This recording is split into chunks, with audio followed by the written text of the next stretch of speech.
Dr. Rupa Huq. Thank you, Madam Deputy Speaker. Today marks a year to the day that the word Edward Colston first came across my consciousness, and no doubt many millions of others, when his statue in Bristol was ripped down from its plinth and rolled into the waters where his slave ships, I imagine, once docked in the wake of the brutal racist murder of George Floyd in the US. Events in Minneapolis reverberated everywhere. Copycat topplings ensued in East London. The slaver Robert Milligan was preemptively removed by Tower Hamlets Council before any damage was done. And in Brussels, King Leopold, who oversaw genocide in the Congo, was dethroned. Confederate generals fell in Birmingham, that's Birmingham, Alabama, Portsmouth, Virginia, New South Wales, Australia, all providing a twist on UK geography. And the felling of Saddam Hussein in 2003 proves so memorable because statues confer respectability and they're highly symbolic. Nearly 40,000 individuals have signed, I think, 3 different petitions on the gov.uk website. So, you know, people do attach a lot of significance to them. And as for Colston, a man who made his wealth from trading in human beings and the enslavement of Africans literally in chains, he was once venerated as a benefactor to Bristol with a school and even a type of cake named after him. Where's he now? No longer imposing over the city centre with his watchful eye over everyone, but lying in a museum, literally horizontal in his graffitied, defaced state. Apparently, the damage done to his pedestal when the council fished him out of the river was so great that he couldn't sort of stand on his own weight anymore.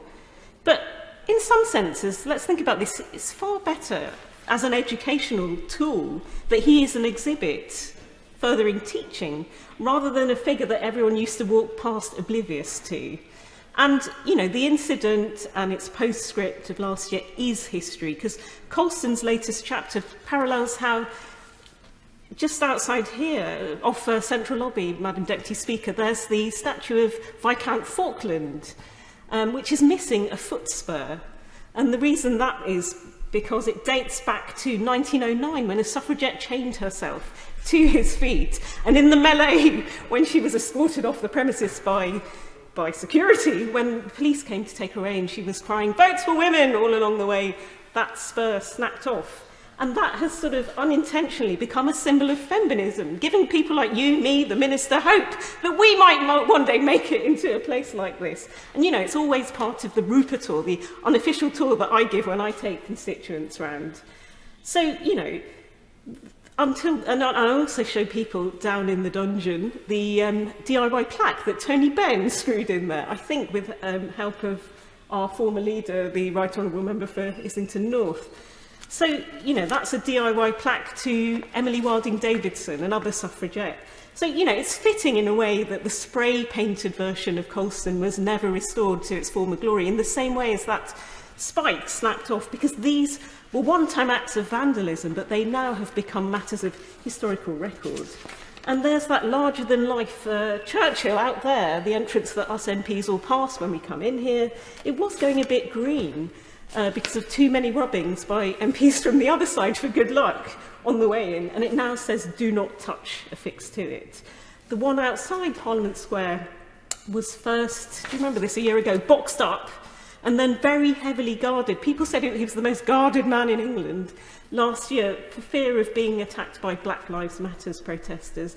And, you know, in the event, it was a week ago that statue outside in Parliament Square had the words Chelsea daubed over it.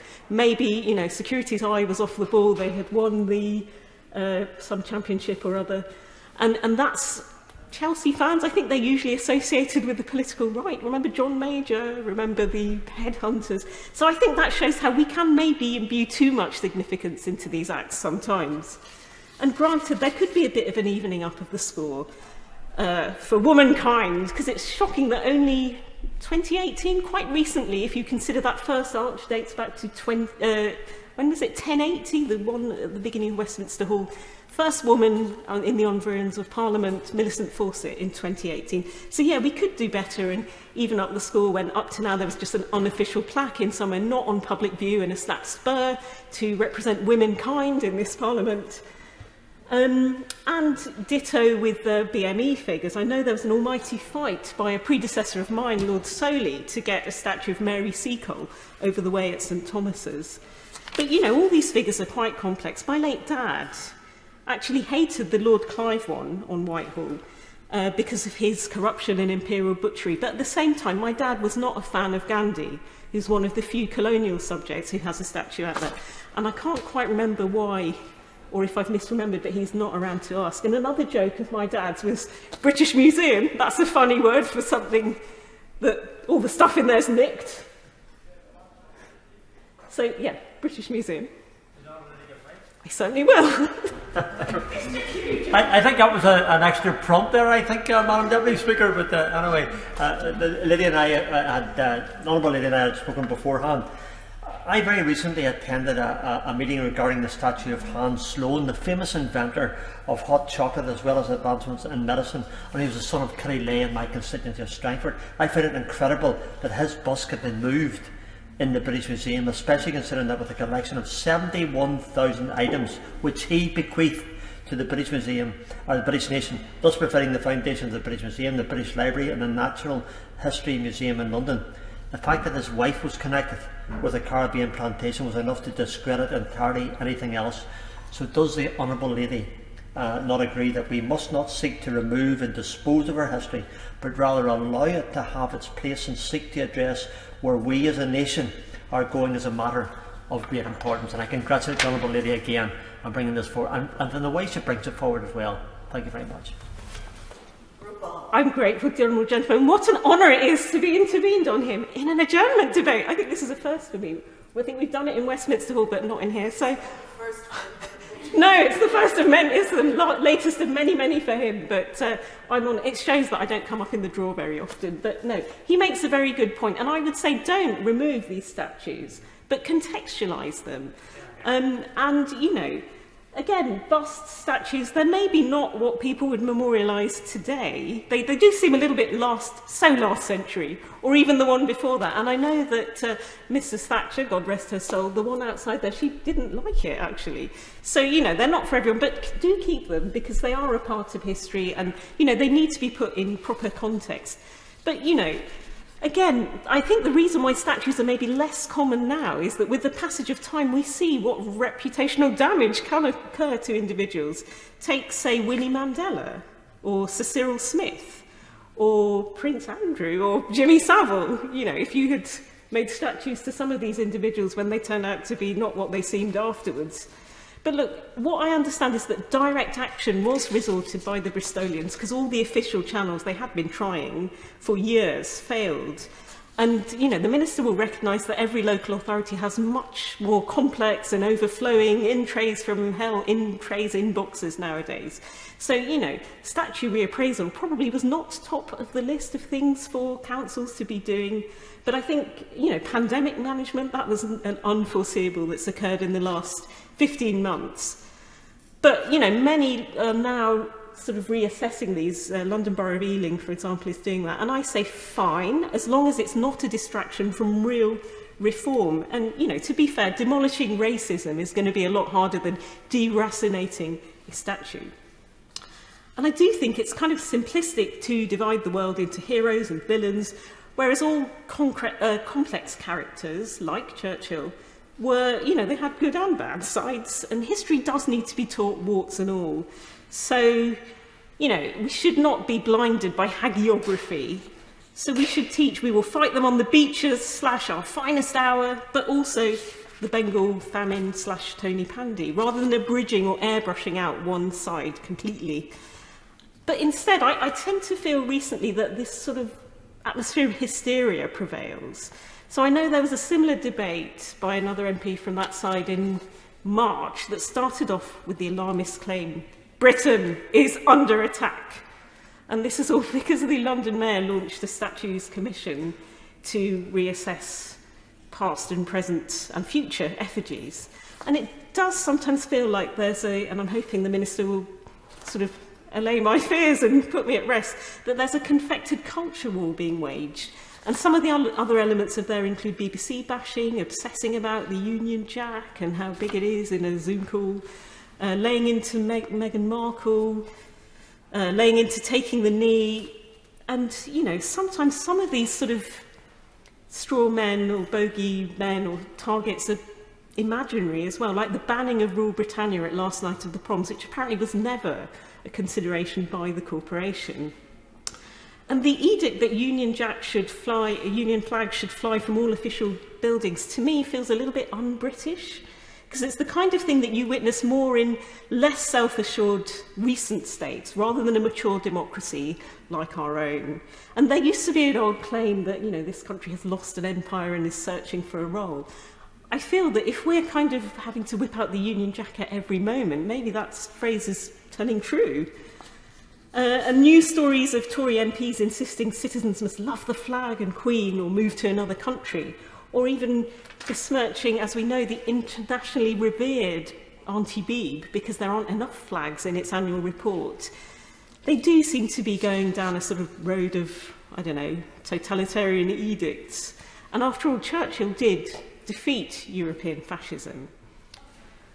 And the prominence that statues have assumed in this war on the woke is seen by the way that they got additional protections in January, this sort of rushed legislation to necessitate planning consents for anyone who wants to mess with them.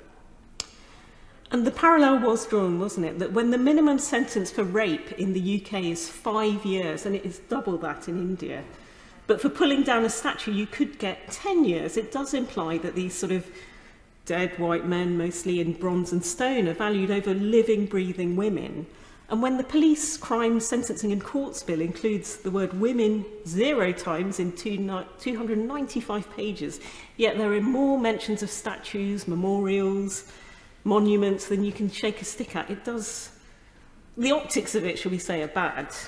And no wonder that one female wag, following the tragic murder of Sarah Everard, tweeted, "I think I'll just dress as a statue, because that way someone might take my safety seriously." It's not just the lifeless immortalised as statues that are contested in this struggle. The Crusaders who feel under threat, and they play to some sort of imagined gallery of statue lovers who wrap themselves up in the Union Jack, are also promising a purge on progressives on boards. And we know the BBC has an ex-Tory candidate at the helm, but it seems a bit sinister that he's sort of saying that he wants to silence contributors from having opinions on social media. And we do know that there was a DCMS secretary seminar in February for 25 organisations to set out the government-approved version of Britain's past. And it was trailed in the Telegraph with his words, "to defend our culture and history from the noisy minority of activists who constantly try to do Britain down." Again, it sounds alarmist. You know, who does he mean? Chelsea fans? And the meeting, you know, there's slight secrecy around it. It wasn't... the attendees' agenda and discussions were not published. And I know certain people like the Council for British Archaeology, the rank-and-file archaeologists, were annoyed they didn't get an invite. So if that's repeated again, it'd be good to broaden the audience list. And it does feel a slightly unedifying spectacle when 50 MPs called the Common Sense Group go on the offensive as government outriders, maybe attacking the National Trust and Leicester University's Professor Corinne Fowler for their joint research uncovering that nearly 100 trust properties have sort of slave wealth behind them, because it feels like an attack on academic freedom, and it does feel like the opposite of common sense.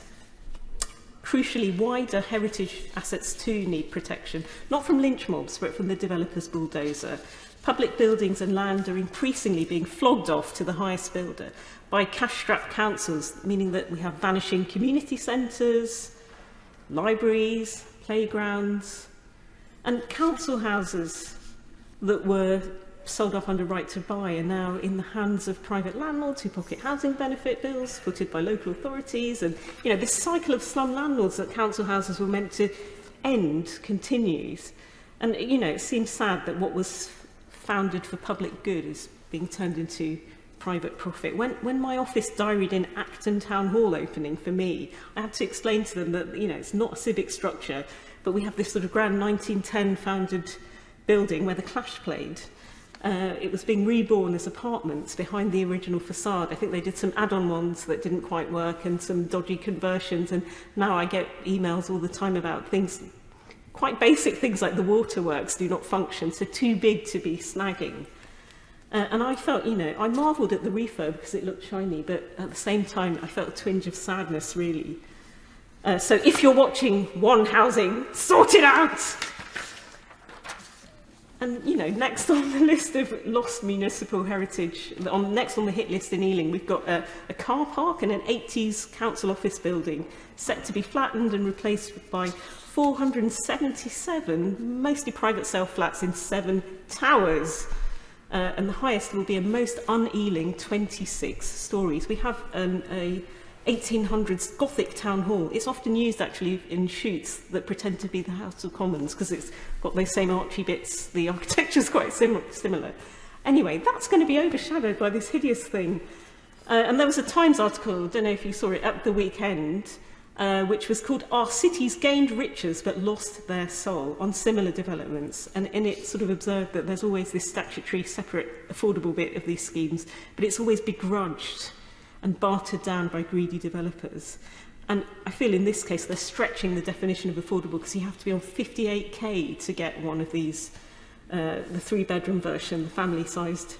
But if you're on 60, you're ineligible.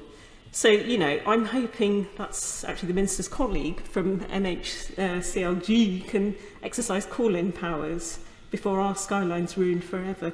But, you know, there are many, many examples of where local authorities have been forced to do this. That same Gothic town hall is going to be leased to a hotel chain because those people will foot the repair bill. And I feel it is, to quote actually Macmillan, literally selling off the family silver to the highest builder. And, you know, the end product often marketed to overseas buyers when Ealing itself has a 5-figure council waiting list of local families. Notwithstanding sort of post-Grenfell fears of tall buildings, perhaps surprisingly, of over 500 high-rise buildings in London granted planning permission or begun construction last year, a whopping 215, nearly half of those, are in outer boroughs. And the current planning system, which incentivises high densification development in proximity to rail hubs, I would say needs rethinking in light of the fact that people are now choosing accommodation over location, with white-collar homeworking the new norm, at least for part of the week, as a lasting post-COVID effect. And in the meantime, the very character, I keep quoting Tory Prime Ministers here, John Major. John Major talked about invincible green suburbs, and he talked about them approvingly alongside warm beer and dog walkers as epitomising Englishness. And I feel that, you know, this is in danger of being lost, particularly somewhere like Ealing, which was long known as Queen of the Suburbs. Moreover, the government's decided that London is not on the Tory target list, so levelling up does not apply. It's exempt from the Towns Fund, overlooking the fact that the capital is where inequalities are starkest, where deprivation is deepest, and poverty is worst within the UK and between London's constituent bits. You know, there's enormous diversity within. A decade of decline in local infrastructure has left scarring effects like youth stabbings with closed youth clubs. Sadly, at times it feels that this government is sort of hell-bent on an anti-woke crusade of knee-jerk populist bandwagoneering. You know, it looks like pandering, with the square root being what they think will deflect from any mistakes and win votes. And we've seen it again today with the aid cuts. I know we're having an SO24 tomorrow, there is no vote. But the claim of 0.7%, which, you know, Conservatives created that after all. And they pledged, not only in their manifesto, but as recently as the DFID FCO merger in September, that that would be safe. Yeah, gone. And the Culture Secretary, from his most recent interviews, is vowing to have more statues erected to unspecified British heroes, blocking what he sees as a kind of Britain-hating, statue-toppling metropolitan bubble that control cultural institutions. And he wants to replace them with red wall voters in the latest war on the woke, I don't know, front battle, cultural cleansing, whatever we call it. Again, it looks like government interference in a traditionally independent sector motivated by electoral calculation. Ditto, I think people are saying the same of today's cricket controversy. So anyway, I have some asks for the Minister, and she'll be relieved to know I will be ending after that. So it's a kind of top 10. So first, the expression not set in stone should apply, in that we should not be afraid to revisit, reinterpret, reevaluate what's been handed down by previous generations. Reputations have proved foolproof, so it pays to future-proof. And, you know, the London Mayor's Commission, I feel, is a positive thing, because that way future monuments are in sympathy with architectural surroundings, you know, not just always creepy human forms, which I understand actually the Holocaust Memorial will be a geometric design. And sometimes the enormity of a situation outweighs one individual. So again, on the other side of the river, we have the COVID memorial wall. And I know that my honourable friends for Gorton, Manchester, Gorton and Vauxhall are campaigning to make that permanent. So I would say that's a good plan, and make a plea to the Minister there. Secondly, I'd say putting things in context, e.g. in museums with explanatory notes, is preferable to unthinking idolatry and glorification of individuals. Third, public sector equality duty should be given due regard in planning decisions. 4, goodies versus baddies, London versus Red Wall, saints versus sinners is divisive and makes everything too binary. Richard III still has numerous statues everywhere, despite being a complete rotter, the princes in the tower. But, you know, and when his remains were found under a car park in Leicester, he received a lavish reburial with the whole great and the good turning out, Benedict Cumberbatch and people like this. So that renewed his memorialisation. But, you know, I would never protest any of that, because heritage and history are crucially contested. There's not one version of the past. So what I'd say to the Minister on this one is more emphasis on critical thinking in humanities and history, which do seem to have been a little bit defavoured in the curriculum in favour of numeracy and literacy of late.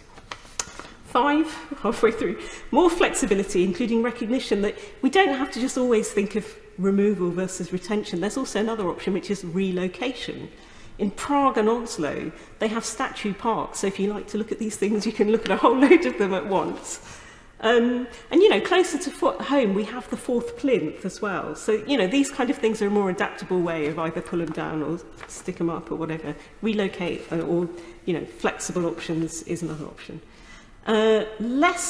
Number 6, less short-term reactive policy driven by jingoistic stirring up popular sentiment.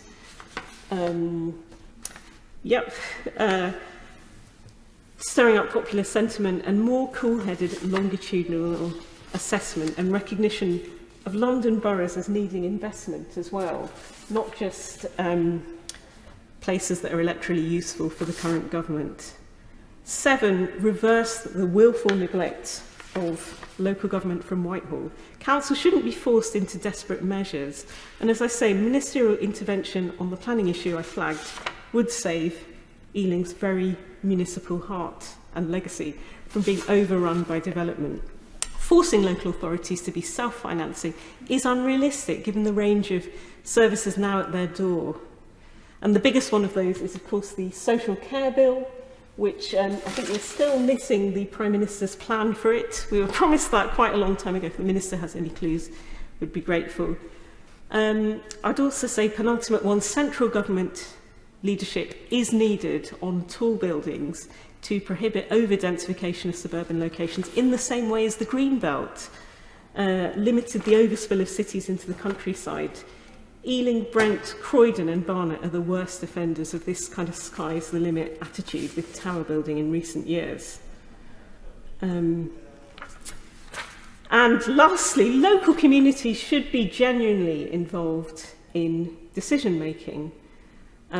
Whilst the Colston scenes were exciting to witness, in fact I have an extra one, I'm just going to add it. The Colston scenes were exciting to witness and the episode was a catalyst, but you know, better frameworks and public inquiry should exist to achieve this end result and indeed listing or delisting buildings. And lastly, I guess we should never look at the statues as a, you know, as a substitute for really tackling the real issues of inequalities, that really would be levelling up. I look forward to hearing what the Minister says.